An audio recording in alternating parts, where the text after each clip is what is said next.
Labą dieną. Tiesioginės transliacijos metu šiandien kalbėsime apie dažniausias ginekologinės moterų ligas. Pokalbėje dalyvauja Santaros klinikų akušerijos ir ginekologijos centro akušerijos skyriaus vedėja, gydytoja akušerė ginekologė daktarė Virginija Palivytė. Labą dieną. Labą dieną. Pokalbio metu atkreipsime dėmesį, kada moteriai reikėtų susirūpinti savo sveikata ir kokių simptomų patariama neignoruoti. Ginekologinės ligos paveikia reprodukcinius organus, gimdą, kiaušidės, kiaušintakius, išorinius lytinius organus, gali paveikti lytinės funkcijas. Dėl to labai svarbu išmokti suvokti ligų simptomus ir pradėti gydyti, kad išvengtume komplikacijų. Na ir, daktarė, jūs prieš pat pokalbį pasakėte, kad šitas mūsų interviu, šis pokalbis labai atliepia įvykius, ar ne? Dėl vakarykštės dienos noriu klausti. Taip, iš tiesų, vakar buvo kaip tik paminėta Tarptautinė moterų sveikatos diena, tai susitikimas yra aktualus ir kalbėti yra iš tikrųjų apie ką ir svarbu, kad mes kalbam apie tai. Na, pirmiausia, pradėkime nuo tokio bendrinio klausimo. Kokie požymiai išduoda arba pasako, rodo, kad moters ginekologinė sveikata sušlubavo? Iš tiesų yra ne vienas simptomas, kada moteris jau turėtų pagalvoti, kad kažkas su jos sveikata yra negerai. Tai ir tam tikri skausmai, pilvo, lytinių organų skausmai, diskomfortas, taip pat sutrikęs mėnesinių ciklas, įvairūs netipiniai kraujavimai, taip pat nemalonus lytiniai santykiai ar netgi, sakykime, bendros savijautos pokyčiai gali rodyti tam tikrą hormoninį disbalansą. Žodžiu, nereikėtų į kažkokį pasikeitusią jauseną numoti ranką, vis tik tai net ir tokie netipiniai požymiai galėtų signalizuoti apie šitas ligas. Taip, kartais iš tiesų negalim iš karto atsakyti, kad tai yra ginekologinis susirgimas ir tada pradedama moters sveikatos patikra atmetimo būdu mes vadinam. Tai atmesdami kitas galimas priežastis būna taip, kad ir prieinam prie pačios pagrindinės, tai yra kažkokios ginekologinės ligos. O kartais jau iš karto galim pasakyti, kad taip, tai yra ginekologinis susirgimas, nes visai kitų organų sistemų nepaliečia tie nusiskundimai, tai vėlgi viskas priklauso nuo situacijos. Daktarė, klausimas dabar toks, dėl kokių skundų dažniausiai kreipiasi moteris būtent į jūs, į ligoninės specialistą, ne į poliklinikos asmens sveikatos priežiūros įstaigos, bet į ligoninę? Vėlgi galima suskirstyti tokias moteris į dvi kategorijas. Vienos yra planiškai besikreipiančios, kitos pacientės yra skubos tvarka besikreipiančios. Tai tarkim tos, kur planiškai kreipiasi jau į stacionarą, tarkim į Santaros klinikas, tai dažniausiai joms kažkokia ginekologinė liga jau būna nustatyta kitoje gydymo įstaigoje, arba ji atsiunčiama patvirtinti arba paneigti tą ligą ir dažniausiai kreipiasi planiniam chirurginiam gydymui. Tai yra įvairūs gimdos gerybiniai susirgimai, kiaušidžių gerybiniai susirgimai, vėlgi tam tikros nėštumo komplikacijos, na ir aišku, tam tikri organų anatomijos pasikeitimai ir dalis iš jų kreipiasi dėl onkologinių susirgymų. Kita kategorija pacienčių, kurios kreipiasi į ligoninę, tai yra skubos tvarka besikreipiančios pacientės ir tikrai pats svarbiausias nusiskundimas būtų skausmas. Dažniausiai skubos tvarka kreipiasi tos pacientės, kuriams skausmas atsiranda staiga, netikėtai ir jis būna toks stiprus, kad namuose moterys jau nebegali ištverti ir prireikia gerti skausmą malšinančių vaistų ir dažniausiai kreipiasi, kai tie vaistai nebepadeda arba ypač pablogėja moters būklė. Kur skauda? Apie kokį skausmą mes kalbam? Ginekologinėmis ligomis sergančių pacienčių skausmas dažniausiai lokalizuojasi pilvo apačioje. Tai negalėčiau pasakyti, kad tai yra visą laiką absoliučiai pilvo apačioje, tačiau tai yra dažniausia lokalizacija. Ir vėlgi skubos tvarka besikreipiančių pacienčių nusiskundimai tai būna staigus, ūmus arba stiprėjantis, nemažėjantis pilvo skausmas, sukeliantis moters ir bendros būklės pablogėjimą. Tai yra, gali būti ir pykinimas, vėmimas, šalto prakaito išpylimas, bendras silpnumas. Šitie simptomai iš tiesų yra grėsmingi, rodo taip vadinamus ūmaus pilvo simptomus. Jeigu taip nutinka namuose, kažkur mieste, gatvėje, kelionėje, tai nedvejodama, jeigu nepadeda vaistai nuo skausmo, reikia kreiptis į medicinos įstaigą, na ir jeigu, sakykime, yra galimybė, ir į ligoninės priėmimo skyrių. Kokios ligos turi šios skausmo būtent simptomus? Mano paminėti skausmai, tai vėlgi jie gali būti susiję priklausomai nuo amžiaus pacientės, gali būti susiję ir su nėštumo komplikacijomis. Kalbėtume, tarkim, apie negimdinį nėštumą, kraujavimą į pilvo ertmę. Jeigu, sakykime, ne su nėštumu susijusios ligos, tai gali būti kiaušidės cistų plyšimas, kiaušidės cistos pasisukimas, vėlgi kažkokia, sakykime, gimdos patologija, galimai gali būti gimdos miomos nekrozė ir daug įvairių kitų priežasčių. Kartais būna ne tik, sakykime, stiprus pilvo srities skausmas, bet ypač stiprus skausmas lytinių organų srityje, karščiavimas, tam tikro darinio atsiradimas, tai vėlgi galimi tam tikri supūliavimai, abscesai lytinių organų srityse, tai tokiu atveju taip pat reikėtų kreiptis į ligoninės priėmimo skyrių. Taip pat dar norėčiau atkreipti dėmesį ir paminėti, kad dalis skausmų yra neūmios kilmės ir reikėtų diferencijuoti, ar tas skausmas 10 balų skalėje yra tikrai toks, kad aš turiu vykti į ligoninės priėmimo skyrių arba skambinti greitosios medicinos pagalbos tarnybai, ar tas skausmas yra lėtinis, ilgai jau trunkantis, kai galiu kreiptis galbūt ambulatorinė tvarka į kitą gydymo įstaigą ir galbūt nėra prasmės vykti į ligoninės stacionaro skyrių, kur yra ir taip pakankamai daug ūmių pacienčių. Tai iš tiesų dažniausiai mes stiprų ir ypač stiprų skausmą 10-baliai sistemai vertiname 7 balais ir didesniu skaičiumi. Taip, dar mano sąraše prie skausmą apibūdinančių ligų simptomas yra skausmas ir endometriozė. Čia mes išoriškai irgi niekaip nesuprasim, kad tai yra, ne? Bet... Negalėčiau tvirtai pasakyti, kad išoriškai negalėtume suprasti, nes yra tam tikrų endometriozės formų ir stebimų ir išorėje, pilvo sienoje, pilvo randų srityje, taip pat tarpvietės srityje. Tai čia tokia siauresnė endometriozės išraiška. Tačiau kalbant apie endometriozę, tai turiu paminėti, kad tai yra viena bene dažniausių lėtinių ginekologinių ligų, kuri vargina iš tiesų įkyrių, pakankamai ilgai besitęsiančių skausmų su ilga skausmo istorija, pacientę varginančių praktiškai nuo pirmųjų mėnesinių, dar nuo paauglystės. Ir endometriozė iš tiesų yra labiausiai pasireiškianti menstruacijų metu.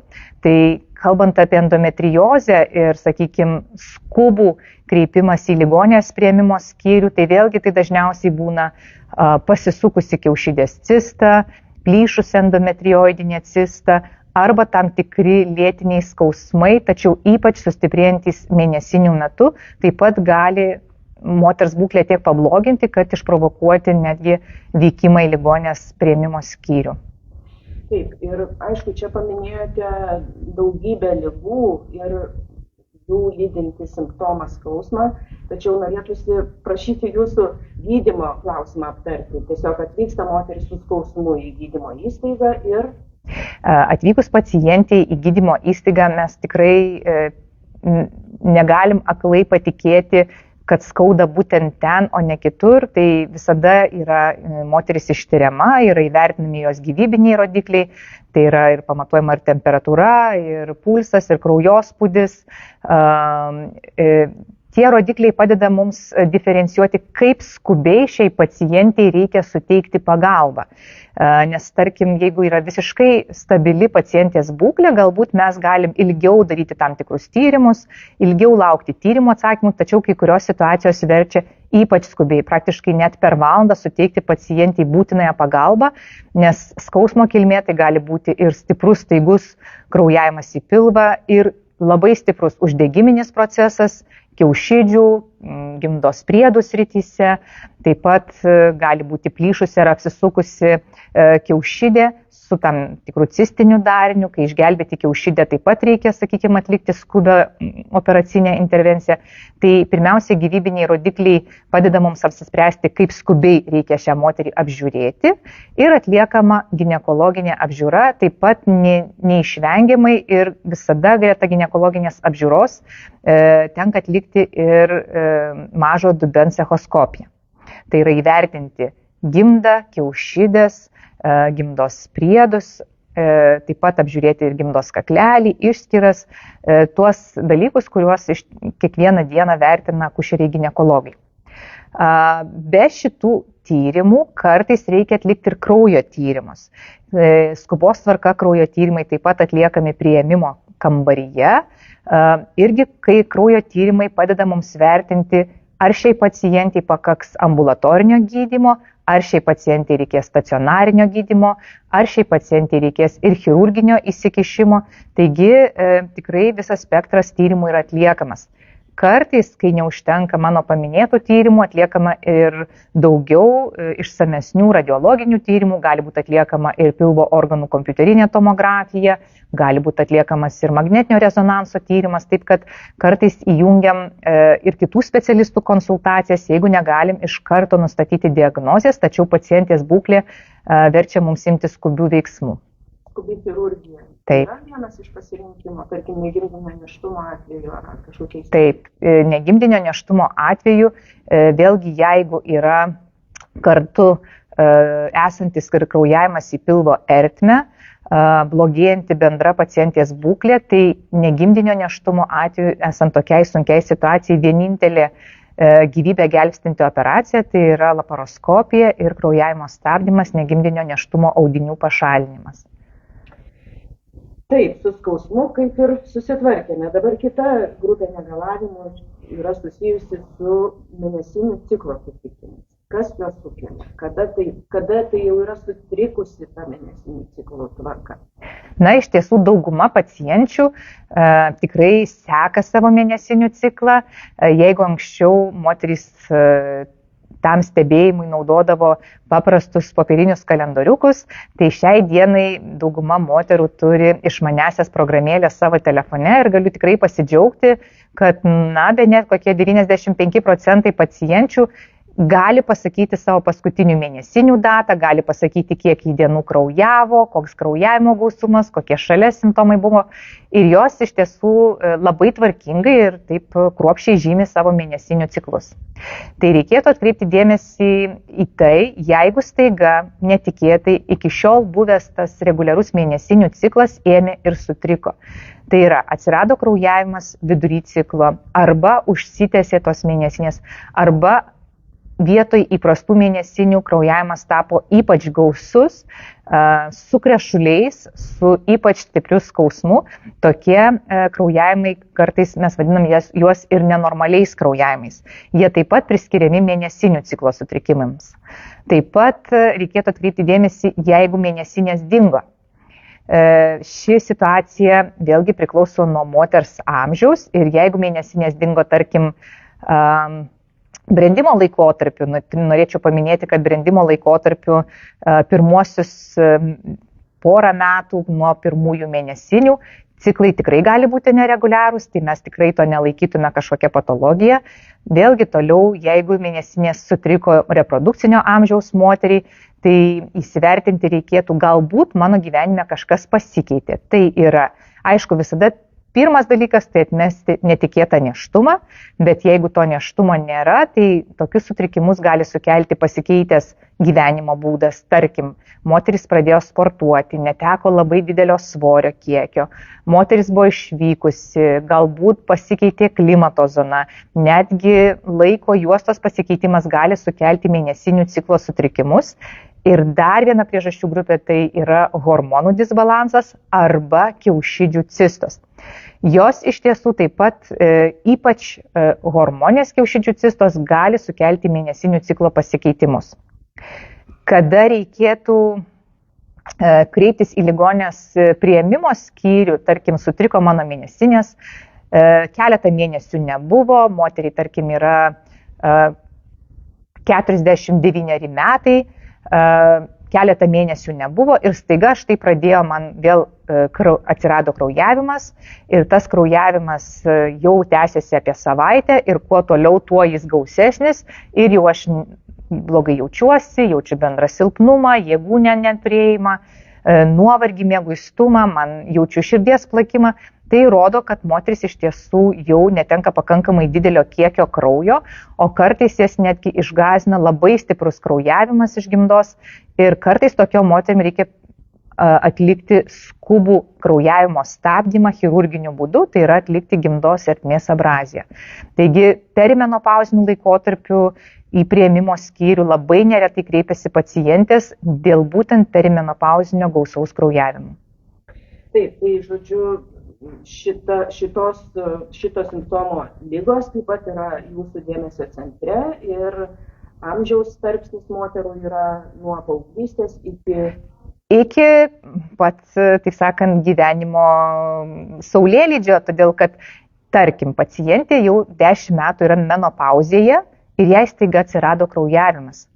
To neturėtų būti ir kraujavimas atsiradęs menopauzėje turėtų būti jau laikomas nenormalių kraujavimų ir kaip signalas, kad būtinai reikia apsilankyti pas gydytoją akušerį ginekologą. Tai norėčiau ypač pabrėžti tom pacientėm, kurios yra garbingesnio amžiaus, dauguma jų jau nebesilanko pas ginekologą, iš tiesų dažnai išgirstam klausimą, tai ką aš ten darysiu, nes vaikus jau pagimdžiau, tai ko man ten eiti.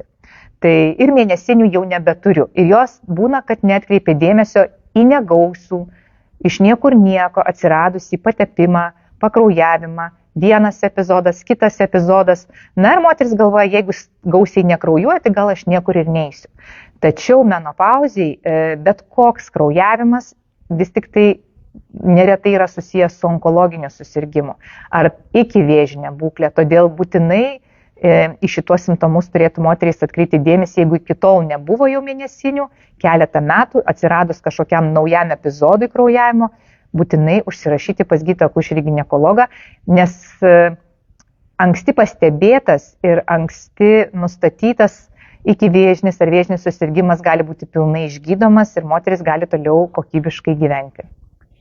Minite tokį terminą nenormalus kraujavimas. Na, toks nenormalus terminas, sakykime taip, kaip jūs jį apibūdintumėte? Čia yra toks jisai pagal TLK. Taip, pagal tarptautinę ligų klasifikaciją iš tiesų turim tokią nenormalus kraujavimas iš gimdos ar makšties. Tai daug mano išvardintų prieš tai kraujavimo tipų galima vadinti nenormaliais. Tai yra, kuris netelpa į mėnesinių ciklo rėmus, kuris negalim įvardinti diagnozės, bet matom, kad moteris iš kažkur tai ir dėl kažko tai kraujuoja. Kartais tas nenormalus kraujavimas gali būti dėl kažkokių hormonų pokyčių, netgi gali būti dėl tam tikrų vaistų vartojimo atsiradęs netipinis, nelaiku ir ne vietoj kraujavimas. Taip, dabar mano klausimų sąraše yra gimdos miomai ir polipai. Miomas ir polipai. Tai čia jau, kaip suprantu, chirurginio gydymo reikės, taip? Nebūtinai. Atsakymas nėra vienareikšmis. Iš tiesų, kalbant apie gimdos miomas ir gimdos polipus, tai yra daugumoje atvejų tikrai virš 90% gerybinė patologija. Galbūt norėčiau atskirai pakalbėti tiek apie miomas, tiek apie polipus, nes tai yra skirtinga patologija, skirtinga lokalizacija. ir skirtingi gydymo būdai. Tai polipai neretai randami ir jaunoms moterims, jaunoms pacientėms, tai yra darinukas dažniausiai ant siauros arba plačios kojytės užaugęs gimdos ertmėje, tai polipų neturėtų būti jokiame organe, taip pat ir gimdos viduje. Polipas visada yra patologija, bet vėlgi, kaip paminėsiu, dažniausiai tai yra gyvybinė patologija. Iki vėžinių pakitimų arba vėžinių pakitimų polipuose randama labai retai, iki keleto procentų, ir tas dažniau nutinka vyresnio amžiaus moterims. Ypač jeigu polipus randame perimenopauziniu laikotarpiu arba menopauzėje. Tai polipo gydymas yra vienas, tai yra jo pašalinimas.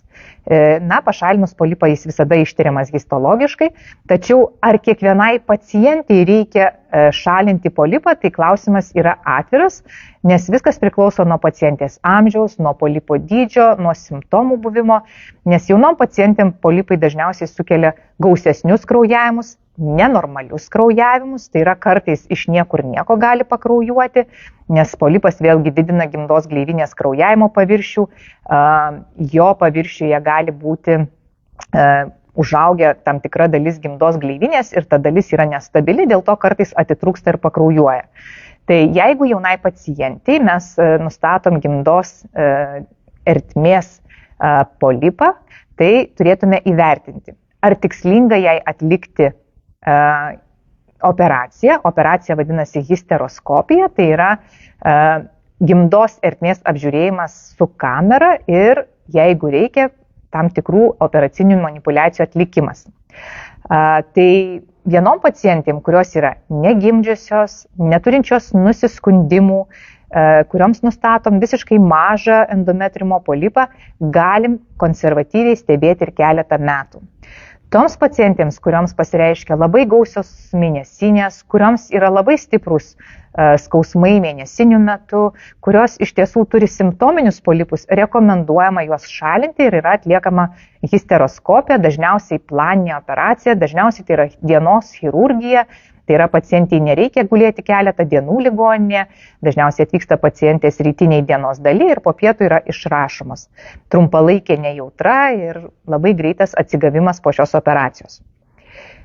Jeigu nustatom polipą ir vėlgi yra tam tikrų kažkokių pakraujavimų arba yra tam tikrų simptomų, kuriuos matom ultragarsu, tarkim, polipas turi ypač suintensyvėjusią kraujotaką, polipas didėja dinamikoje ir moteriai yra ar ten perimenopauzinis laikotarpis ar menopauzė, nebejotinai tokius polipus reikia šalinti, nes, kaip minėjau anksčiau, yra didesnė iki vėžinių susirgymų ar vėžinių susirgymų rizika juose.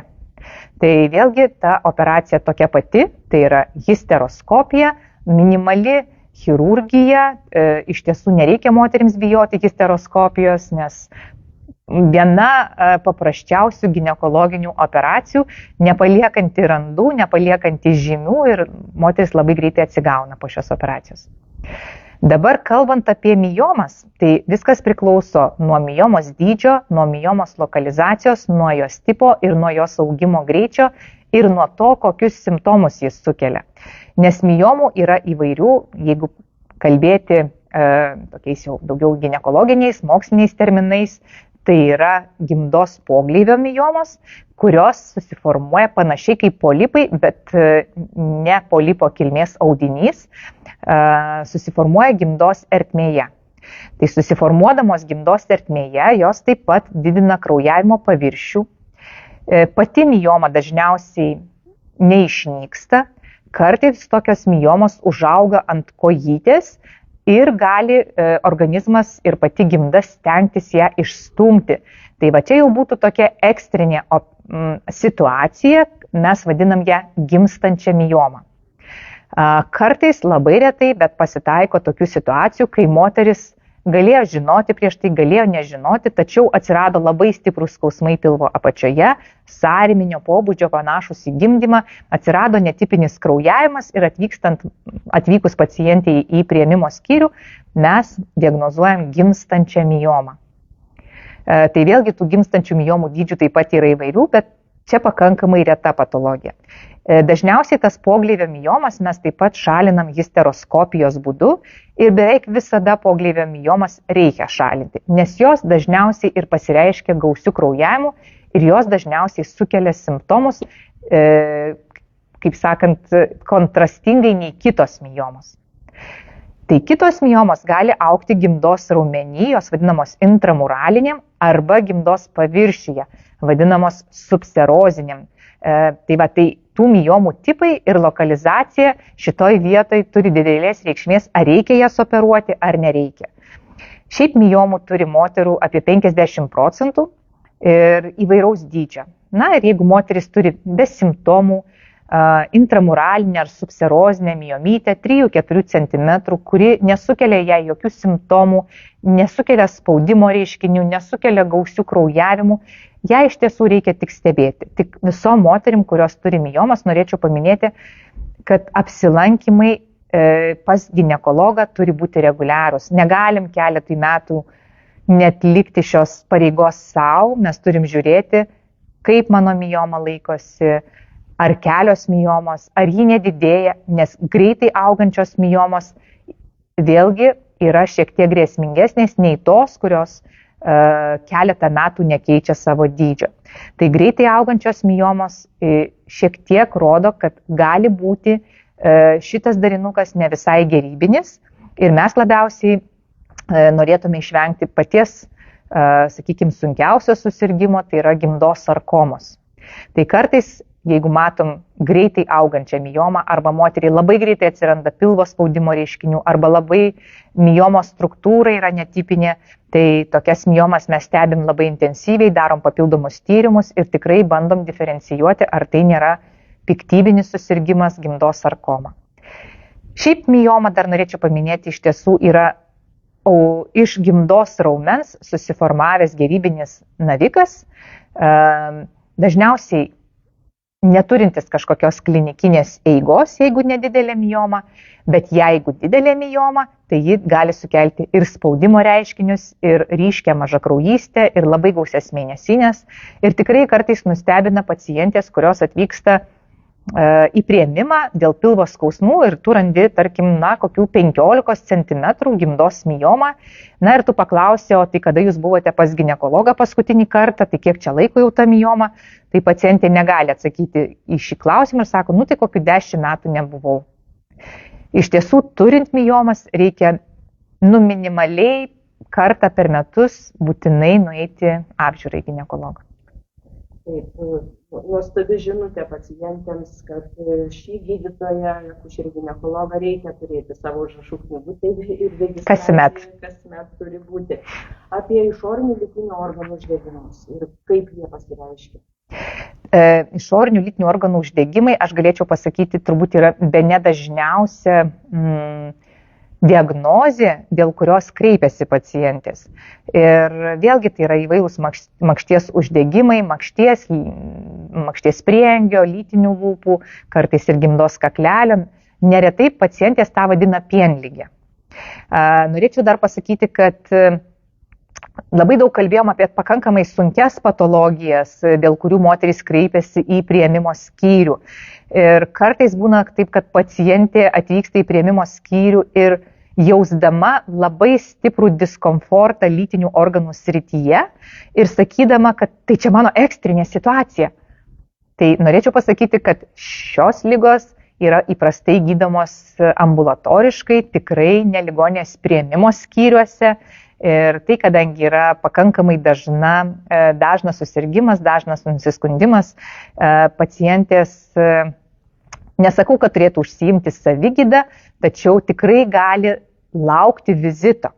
Gali laukti planinio vizito pas akušerį ginekologą ir visada vaistinėse surasti savo nors kažkokią nedidelę pagalbą. Dažniausiai tai makšties uždegimai pasireiškia tuo metu, kai pacientės sveikatoje ir imunitete yra kažkas negerai. Nes makšties flora yra sava flora, dažniausiai ten yra pusiausvyra tarp gerų makšties bakterijų ir santykinai patogeninių makšties bakterijų ir sutrikus šiai pusiausvyrai tą pusiausvyrą sutrikdo 100 priežasčių. Tai gali būti ir kažkokios kitos ligos, peršalimai, antibiotikų vartojimai, kelionės, įklotai, tamponai, kelnaičių su juostele nešiojimas, dažni santykiai, reti santykiai, netgi, tarkim, labai dažnas saldaus, mėlingo maisto valgymas taip pat gali išprovokuoti makšties uždegimus ir makšties terpės pasikeitimą. Gydymas dažniausiai yra labai paprastas, žvakutėmis ar geriamais priešgrybeliniais preparatais. Tai tikrai vėlgi norėčiau priminti, kad tai nėra ligoninės priėmimo skyriaus pacientės. Tačiau makšties uždegimai gali būti ir išraiška kitų ligų. Tarkim, jeigu dažnai kartojasi, pacientė iš tiesų gydymas jau yra įkyrėjęs, niekas jai nepadeda, tai norėčiau paminėti, kad tuomet reikėtų pacientę tirti plačiau. Nes neretai tokios pacientės galbūt turi kažkokią lėtinę ligą, galbūt turi tyles, lytiškai plintančias ligas, neretai tų ligų nesimato paprastam tepinėlyje, neretai nesimato paprastam pasėlyje, reikalingi tam tikri papildomi tyrimai, vadinami PGR tyrimai, tai yra tas polimerazės grandinė reakcija. Ir aš kalbu apie dažniausiai pasitaikančias ligas, tai yra ureoplazmos, chlamidijos, mikoplazmos, kurios gali niekaip kitaip nepasireikšti, bet labai dažnais makšties uždegimais. Ir gydymas yra jau ne žvakutės, bet geriamieji antibiotikai ir gydomi tuo metu jau abu partneriai. Tai ši kategorija pacienčių iš tiesų vėlgi besikreipdama dėl makšties uždegimo galbūt nuves mus ir iki kitos diagnozės. Kadangi pokalbio metu užgriebėme šiek tiek plačiau, ne tik tai ligoninės pacienčių sveikatą, tai norėtųsi iš jūsų dar išgirsti ir dar vieną labai svarbų dalyką, tai yra profilaktinių patikrų svarbą. Kai kurių šitų simptomų, tokių ligų, kaip makšties uždegimas, galima būtų nustatyti ir profilaktinių patikrų metu ir dar kažką kitą svarbesnį. Taip. Norėčiau paminėti, kad tas profilaktinis patikrinimas iš tiesų turėtų būti kasmetinis. Nepaisant to, kad pacientė niekuo nesiskundžia, turėtų nueiti kartą per metus pas gydytoją akušerį ginekologą. Vėlgi nenorėčiau sutikti, kad dėl makšties uždegimo atradimo, nes makšties uždegimai neretai būna patys prasideda, patys ir pasibaigia be jokio gydymo, be jokio įsikišimo, tačiau yra labai svarbu pastebėti tyliasias ligas.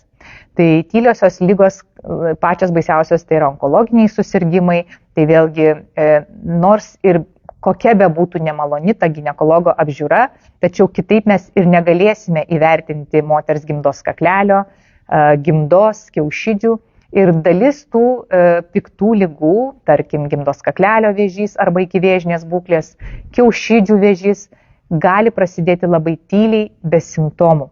Ir kai jau atsiranda simptomai, dažniausiai liga būna jau pažengusi, ir dažniausiai prognozė jos būna žymiai blogesnė. Todėl kasmetinis vizitas tai yra vienintelė išeitis, kai tu ligą gali aptikti dar labai anksti, kai gydymas yra 100% ir pasveikimas yra 100%.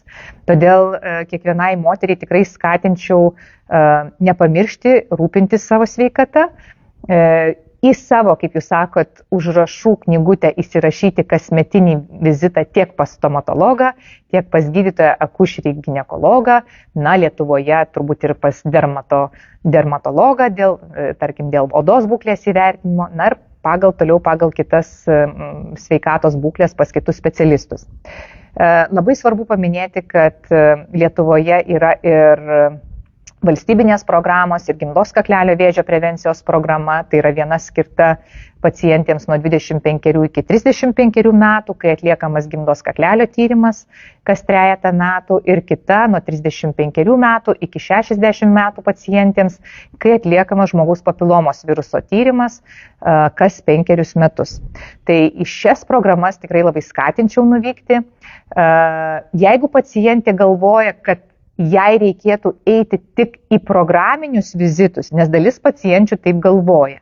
Ir sako, tai man dar nepriklauso, dar nepraėjo 3 ar 5 metai. Tai čia aš paminėjau programas, kurios skirtos tik tai gimdos kaklelio vėžio prevencijai ir tam tikriem tyrimam. Bet šiaip vizitas pas ginekologą turėtų būti kasmetinis, nes ne tik gimdos kaklelį reikia apžiūrėti, bet ir kitus greta esančius ginekologinius organus.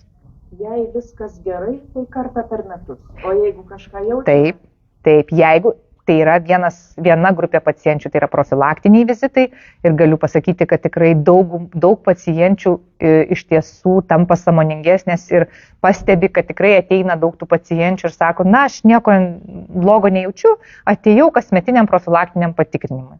Ir noriu išeiti vėl taip pat linksma, kad jūs man pasakytumėt, kad viskas gerai. Tai daugėja tokių pacienčių, o visos kitos, reiškiasi, kurios yra sveikos, taip pat turėtų vykti kas metus, o tos, kaip jau minėjau anksčiau, tarkim, moteris turi miomą, turi gimdos ertmės polipą, ar turi kažkokią kitą patologiją, tarkim, kažkokią gerybinę kiaušidės cistą, endometriozę, turėtų ateiti taip dažnai, kaip joms rekomenduoja jų gydytojas. Gali tai būti vizitai kas 3 mėnesius, gali būti kas pusę metų, gali būti kas 6-9 mėnesius intervalas, gali būti kasmet. Čia viskas priklauso nuo situacijos ir to, ką pacientė turi. Na ir pokalbio pabaigoje paprašysiu nusakyti, papasakoti, kokia yra jūsų, kiekviena diena. Vieną dieną paimkite ir papasakokit, kokių dažniausiai pacienčių sulaukiate, koks vyksta darbas jūsų pareigybėje. Iš tiesų, iki šios minutės kalbėjom daugiausiai apie moterų ginekologinės ligas, bet mano pačios diena paprastai prasideda akušerijos skyriuje 6 val. Ryto. Akušerijos skyrius tai yra gimdymai, operacijos ir naujos gyvybės sutikimas. Tačiau dalis tų moterų taip pat turi mano minėtų ligų. Neretai moterys iki nėštumo dar žino apie tam tikras ligas, apie gimdos miomas, apie endometriozę, apie gimdos kaklelio pakitimus. Makšties uždegimai vargina bene kas antrą nėščiąją pacientę. Tai ta mano diena gali prasidėti nuo gimdymo, nuo operacijos, nuo kažkokios konsultacijos, nuo išornio vaikučio pasukimo iš sėdmenų pirmygos į galvos pirmygą, nuo kažkokio susirinkimo, konsiliumo. Tai yra iš tiesų labai marga diena ir nėra nė vienos vienodos dienos. Ačiū Jums už pokalbį. Šiandien kalbėjome apie reprodukcinių moters organų ligas, signalizuojančius pilvo skausmus, mėnesinio ciklo sutrikimus, uždegimus. Ir paaiškinome, ačiū gydytoja Jums, kodėl nevalia delsti ir laukti, kol simptomai praeis savaime. Ačiū, sakau, Santaros klinikų akušerijos ir ginekologijos centro akušerijos skyriaus vedėjai, gydytojai akušeriai ginekologai, daktariai Virginijai Paliulytei. Pokalbio įrašą galėsite rasti Santaros klinikų Facebook paskyroje ir YouTube platformoje. Viso geriausio. Dėkoju, viso.